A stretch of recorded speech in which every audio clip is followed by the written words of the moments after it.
My name is Rio, and I'm a little female mermaid. Mom asked me never to swim offshore, but I can't be swimming in the same environment all the time. My elder sister would swim wherever and whenever she wanted, but I don't know why my case was different. Well, I looked left, right, up, and down. Nobody was looking. Let me swim outside this place and see what's going on in the neighborhood, I said to myself. I swam and swam till I went far away from home and couldn't find my way home any longer. I cried and cried, calling on my sister, my friends, and my mom, but nobody answered. I even sang our favorite song, but no one sang along. I saw a human bending down, fetching water. I hid behind a leaf, but the wave carried me, and I landed in the calabash she was fetching water with, then into her pot. Unknown to her, she lifted the pot and carried it on her head when she was done fetching. I was still in the pot of water, very frightened. After some minutes, she lowered the pot and dropped it, starting to speak in a language that I didn't understand. After a while, a little boy came around and started playing with the water with his both hands. His mom yelled at him. I didn't really know what she told him, but after his mom yelled at him, he left and then returned after a few seconds with a little bowl in his hand. He dipped the bowl inside the pot and fetched some water, but I followed the water he fetched. Immediately he saw me in his bowl. He flung it all of a sudden, and I landed on the ground with a thump. He attempted running away out of fear, but summoned courage and came close. He picked me up with both hands and was taking a stern look at me. "Put me in water, you fool." I yelled at him. He screamed and then flung me aside. He came close again after a few seconds and picked me up in his palms. "You talk?" he asked, stunned. "Wow, you speak English?" I asked him. "Of course," he replied. "But a woman spoke in a language I didn't understand," I said to him. "Well, that's my mom, and she spoke in our native language." "Okay, so can you please put me back in water now?" I asked politely. "If I drop you back in that pot, my mom might get rid of you out of fear or do something bad to you," he said. "Okay, just hang on," he said. He put me on the ground and then left and returned with a glass bottle filled with water. He carried me up and put me inside it. "That's it," he said, grinning. "Wow, thank you," I said to him, peeping through the bottle. "Meanwhile, my name is Rio, I'm Justice." "What are you doing here?" he asked. "Well, I can't find my way home. My mom asked me never to swim outside my place, but I decided to take a stroll. I could no longer find my way home and then ended up in your mother's pot of water. Please, can you help me back home? My sister's wedding is in 2 days, and I need to get back home. Don't worry, just put me back in the river. My dad must have organized a search party by now. So as soon as I get back in water and I sing our song, I'm sure my people would hear me." It's not as easy as you think," he said, scratching his head. "How?" I asked.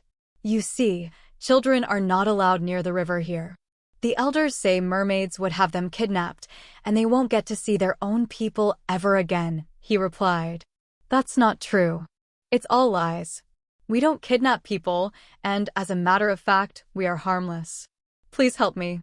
I promise you that no harm will come near you." Okay, I'll try. I heard mermaids could make one's wish come to pass. "If I help you get back home, what will you give me in return?" he asked, grinning. "I'll give you whatever you want." "Okay, I wish to go to the white man's land. Me, my mom, and my siblings." "Can you make that come to pass?" he asked again.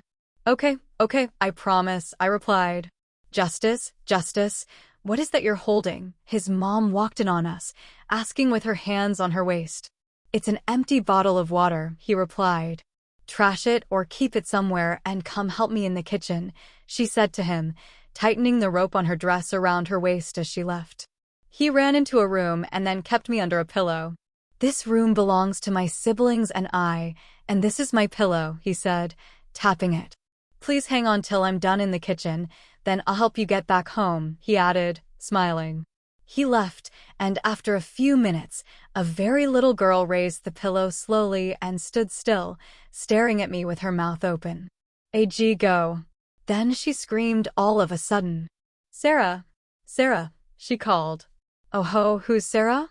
I asked myself as I sat quietly in the bottle, eyes wide open and fear written all over my face. Sarah, Sarah, she called again. But Justice came running in, picked up the bottle and put it behind him. Then an older girl walked in. What is it, Kara?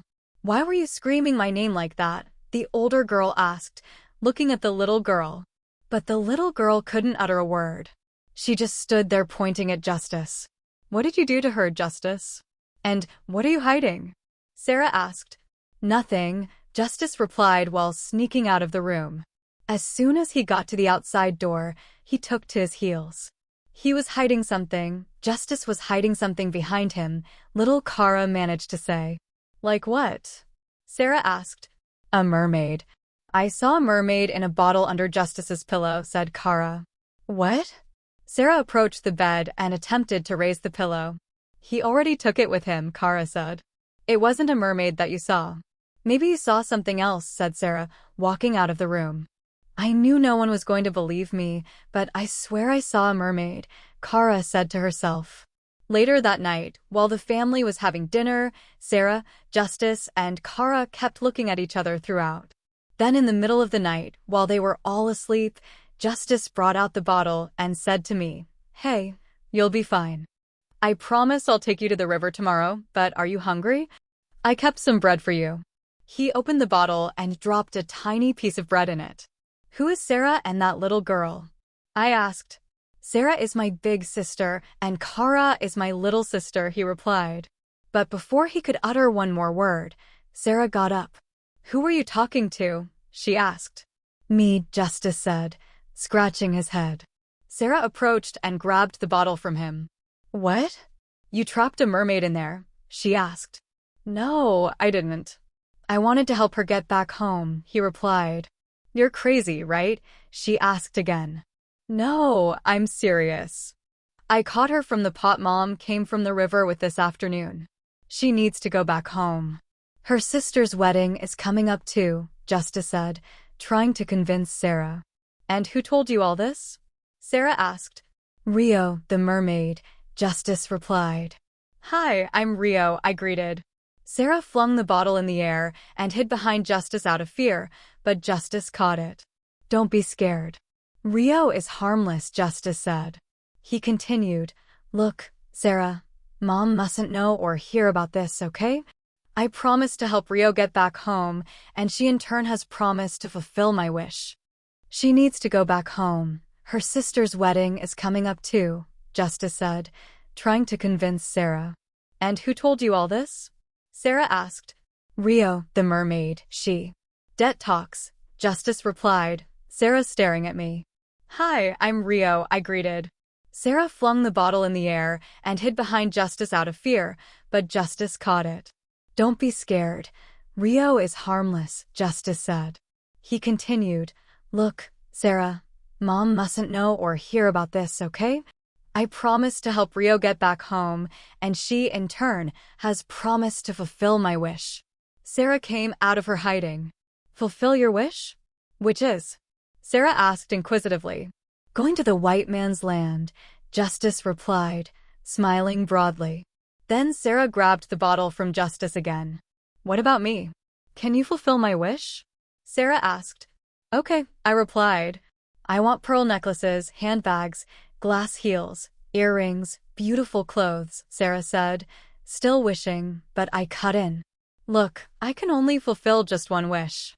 I'm just a tiny little mermaid. Okay then, I want glass heels. She turned to Justice. I promise you I won't tell Mom about this, Sarah affirmed. Then they laid down to sleep while Justice put the bottle beside him. Very early the following morning, Sarah woke Justice up so they set out to the river, but on their way, they met an old lady. And where are you going, you two? Don't you know that children are not allowed on this path, which leads to the river? She asked. Justice muttered. Now get back to wherever you're coming from, she yelled. Justice and Sarah ran back as fast as their legs could carry them. Then Sarah made Justice join her in hiding behind a tree till the old lady passed them unnoticed. Then they continued on their journey to the river again. As soon as they got to the river, merman soldiers were already everywhere, looking for me. Justice opened the bottle and then poured the content into the river. I hurried and hugged all the soldiers, and they were so happy to see me again. Then the commander of the mermaid soldiers marched forth and stretched forth his sword, pointing it at Sarah and Justice. "Where did you take her, you two?" he asked. No, they took me nowhere. They helped me instead," I replied. But the commander brought out a bottle of concoction and poured it on Justice. Sarah dodged it and then ran back a little. Justice melted into the river slowly. I screamed. It was really very painful watching Sarah run home and shouting at the top of her voice, "You betrayed us." I felt so bad and cried. The melted substance was collected in a small drum and was rolled away. "He is innocent," I managed to say amidst tears, but no one uttered a word or cared to listen. We got to our house. My family was so happy to see me again, but I was looking so sad and unhappy. "Rio, we were so worried. What happened to you, and why are you looking so sad? Aren't you happy to be home?" my dad asked. I sighed. "Dad, I am, but the boy that was captured by the commander was the one who saved my life. He meant no harm." "What really happened, my dear?" my dad asked. I swam to the other neighborhood and could no longer find my way home. Then a human was fetching water by the river, and I fell into the bowl she was bailing water with, and then she unknowingly threw me into her pot. This boy that was arrested caught me and put me in water, and then fed me till he brought me home. What if something bad had happened to you? He needs to be dealt with, my dad roared in anger. Nothing must happen to him, please, I begged. Then I swam to the commander's house. The drum was still before him, with other soldiers around. He opened the drum slowly, and then the content poured out, and after a few seconds, it transformed into a human. It was Justice. I ran to him. "Justice," I called. He raised his head and looked at me. "You betrayed us," he managed to say. "Get back, Rio," the commander ordered. I saw my father and my mother coming from far away. "Dad, Mom, please help save this boy. Let him go back home to his people," I begged. "He needs to be dealt with," my dad said again while swimming forth. I left and then rushed home, and after a few minutes, I returned with a bottle of the sun. I made sure everyone was looking at me. I opened the bottle and then pointed it at my dad. "You have a few seconds to set this boy free, else I'm going to empty the content in this bottle in my stomach," I threatened. "Rio, please don't," my mom begged. "Mom, step back," I yelled. Okay. "Commander, set the boy free and let him go," my dad instructed. "No, not just letting him go. I want him handsomely rewarded," I said. "Okay, you name whatever it is you want for him, and it shall be done," my dad said. "I want him adorned with gold and precious stones, with 2 big boxes full of gold and precious stones, and another big box full of gold necklaces and bracelets, earrings, pearl necklaces, and glass heels, all for him," I said. "Okay, done," my dad said. Then he went back home and returned with all I had mentioned and handed it over to Justice. He also ordered the commander and a few soldiers to accompany Justice to the riverside, where his people would find him, and I volunteered to go with them. Justice was adorned from head to toe, and we dropped him by the river. His people were already there, wailing, but as soon as they saw him get out of the water, they attempted to run away, but paused for a moment. "Is that you, Justice?" his mom, who already looked exhausted, queried. "It's me, Mom," he replied. Then his mom ran to him and hugged him. Then Sarah and Kara. "Sarah, look. Rio made them give us all these things, and the things you wished for are all in the 3rd luggage," Justice said, pointing at it. "What? Wow!" Sarah exclaimed in excitement, jumping into the river. "Justice, I couldn't fulfill your wish of you traveling to the white man's land directly, but your mom can help you sell off all these, and your dream may come to pass," I said. Justice and his mom turned and looked at me. "Thank you," they both said. Then I waved at them, and the mermaids and I left for home, so happy I saved Justice and fulfilled his wish. Many years later, a mermaid hurried to me and told me that a human was by the river screaming my name. "A human?" I quizzed. I hurried after the mermaid, and we arrived at the spot in no time. I saw the human standing so tall, handsome, and looking fresh. Justice! I exclaimed. You guessed right, it's Justice. So good to see you again, he said, beaming with smiles. You look so good. Where and how have you been? I asked. Well, Rio, my mom sold all you gave to me then, and we made fortunes from them. Mom contacted my uncle in the city, who helped us travel abroad. I arrived in the village some few days ago to help some youths travel abroad for greener pastures. Thank you so much for changing my life, Justice said. It's a pleasure, Justice. Glad to hear you're doing well. The end. Thank you for watching. Please subscribe to this channel. We have amazing stories coming your way. See you again.